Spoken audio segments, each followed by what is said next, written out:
In my last video, I laid out how the Xbox Series X could beat the PS5 in the next-gen console war. However, there is a reason why the PS4 has sold over 110 million units. If Sony continues to play to its strengths, it's going to continue to dominate the console market. Let's process.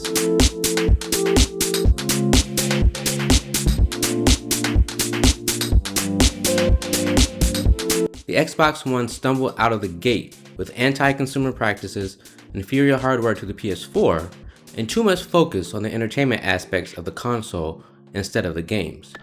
The PS4, on the other hand, took a much more consumer-friendly stance and ended up releasing some of the best exclusive games ever. The top 10 best-selling PS4 games include Uncharted 4 and Spider-Man. Meanwhile, other titles such as Horizon Zero Dawn, God of War, Bloodborne, and the Final Fantasy VII Remake have gone on to become commercial successes.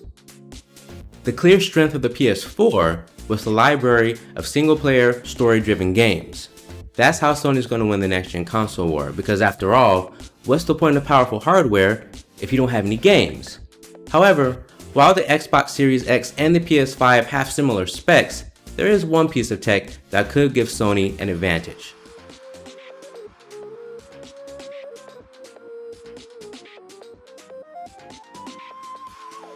The Xbox Series X will ship with a 1TB NVMe SSD rated at 2.4 GB per second, while the PS5 will have a slightly smaller 825 GB, but rated for a much higher speed of 5.5 GB per second. This drastic increase in speed means that PS5 games will be able to load textures and stream game assets a lot quicker than the Series X.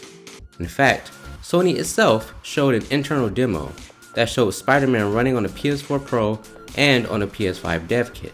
The PS5 was able to quickly zoom through the map while seamlessly loading the game assets, while the PS4 Pro struggled with its regular spinning hard drive. Furthermore, Sony has confirmed that gamers will be able to replace the SSD in the PS5 with an off-the-shelf NVMe SSD, provided those drives can match the performance.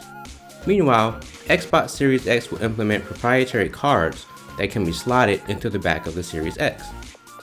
While the Series X has more raw horsepower, it'll be interesting to see if the PS5's SSD advantages will give it an actual edge. Now granted, this does depend on whether or not developers can take advantage of the PS5's hardware and SSD, but that does lead into the next advantage that Sony has.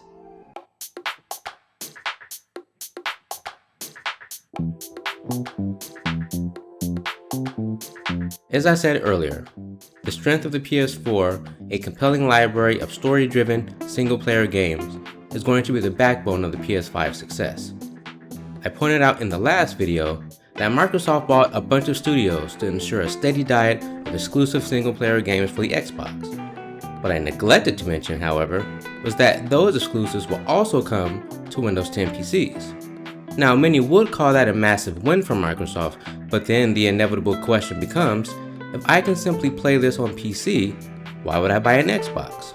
The problem with multi-platform games is that developers have to develop to a variety of different hardware, especially on PC. The static nature of consoles means that developers can optimize their games specifically for that hardware. Take a look at Killzone Shadowfall, a PS4 launch game. These graphics still hold up today because developers were able to optimize the game just for the PS4. Another advantage that Sony has is just sheer proven success. The fact that most of their PS4 exclusives have gone on to become financial successes means that Sony knows how to leverage their first-party studios. Microsoft has not yet shown that they can make compelling games outside of Halo, Gears, and Forza. Even before the PlayStation 4, Sony has a stellar history of outstanding first-party exclusive games. The top 10 best-selling PS3 games included exclusive titles like The Last of Us, Uncharted 2, Uncharted 3, and God of War 3. The top 10 best-selling PS2 games included Metal Gear Solid 2, Gran Turismo 4, Final Fantasy X, and Kingdom Hearts, which were exclusive to the PS2 at the time. Finally, the top 10 best-selling PS1 games include exclusive titles like the original Metal Gear Solid, Final Fantasy VII, and the first Gran Turismo. Now granted, PlayStation has been a brand longer than Xbox, but I challenge you to name as many Xbox exclusives as PlayStation ones, especially successful ones. That leads directly to the final ace up Sony's sleeve, PlayStation Now. Okay, yes, I did say in the last video that Project xCloud was Microsoft's ace in the hole when it came to cloud gaming, and that was an actual strength over PlayStation Now.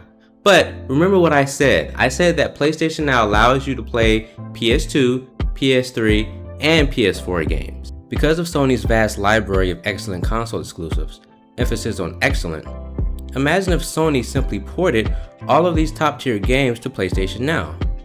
It may be great to play the original Halo on your phone, but imagine playing the original God of War on your phone, or heck, the entire God of War series, including the PS4 version. If Sony manages to garner the necessary licensing deals to port most of the PlayStation catalog to PlayStation Now, that's 4 generations of PlayStation games to play on your phone, your tablet, your 10-year-old PC, or maybe even your Mac. That's not even counting the PSP and PS Vita games.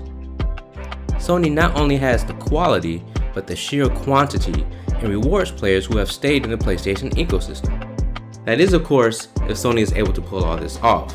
We don't even know what the PS5 looks like, let alone their long-term gaming strategy. However, based on their past, I think we can kind of extrapolate how they can win going forward. Thank you guys so much for watching this video. If you like my content, please be sure to like and subscribe, and of course, the little bell icon. Subscribing helps me to grow my channel, and liking helps influence the YouTube algorithm so that people who aren't subscribed will see the video. If you like podcasts, I'm going to upload this audio to my podcast, the Black Techies Podcast.